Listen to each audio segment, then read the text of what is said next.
Hello friends, പുതിയൊരു വീഡിയോയിലേക്ക് എല്ലാവർക്കും സ്വാഗതം.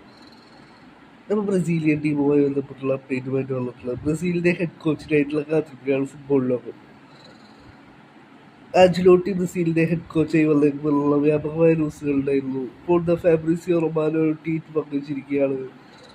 ആഞ്ചലോട്ടിയുമായി ബ്രസീൽ കോൺട്രാക്റ്റിലെത്തി എന്നാണ് ഇപ്പോൾ ഫാബ്രിസിയോ റൊമാനോ ട്വീറ്റ് ചെയ്യുന്നത്. ഫാബ്രിസിയോ റൊമാനോ ട്വീറ്റിൽ പറയുന്നു, അടുത്ത വേൾഡ് കപ്പിൽ ബ്രസീലിനെ പരിശീലിപ്പിക്കുക ആഞ്ചലോട്ടി ആയിരിക്കുമെന്നാണ് ഫാബ്രിസിയോ റൊമാനോ ട്വീറ്റിൽ പറയുന്നത്. ഫാബ്രിസിയോ റൊമാനോയുടെ ട്വീറ്റിൽ പറയുന്നു, ഫോർമൽ സ്റ്റെപ്സ് കഴിഞ്ഞു, ഇനി ഒഫീഷ്യൽ അനൗൺസ്മെന്റ് മാത്രമേ ബാക്കിയുള്ളൂ. ഫോർമൽ സ്റ്റെപ്സ് ആണ് ഇപ്പോൾ നടന്നുകൊണ്ടിരിക്കുന്നത്. ഇത് കഴിഞ്ഞാൽ ഒഫീഷ്യൽ അനൗൺസ്മെന്റ് വരുമെന്നാണ് ഫാബ്രിസിയോ റൊമാനോ ട്വീറ്റ് ചെയ്യുന്നത്. അടുത്ത ജൂൺ മാസം മുതൽ കോൺട്രാക്ട് പ്രാബല്യത്തിൽ വരുമെന്നാണ് ഇപ്പോൾ ഫാബ്രിസിയോ റൊമാനോ ട്വീറ്റിൽ പറയുന്നത്. 2 വർഷത്തെ കോൺട്രാക്റ്റിലായിരിക്കും ബ്രസീലിന്റെ ഹെഡ് കോച്ചായിക്കൊണ്ട് ആൻസലോട്ടി വരിക. റയൽ മാഡ്രിഡുമായി നല്ല രൂപത്തിലാണ് പിരിഞ്ഞിട്ടുള്ളത് ആൻസലോട്ടി എന്നും ഫാബ്രിസിയോ റൊമാനോയുടെ ട്വീറ്റിൽ പറയുന്നു. വരും ദിവസങ്ങളിൽ ഇതിനെക്കുറിച്ചുള്ള കൂടുതൽ ന്യൂസുകൾ പുറത്തു വന്നുകൊണ്ടിരിക്കും.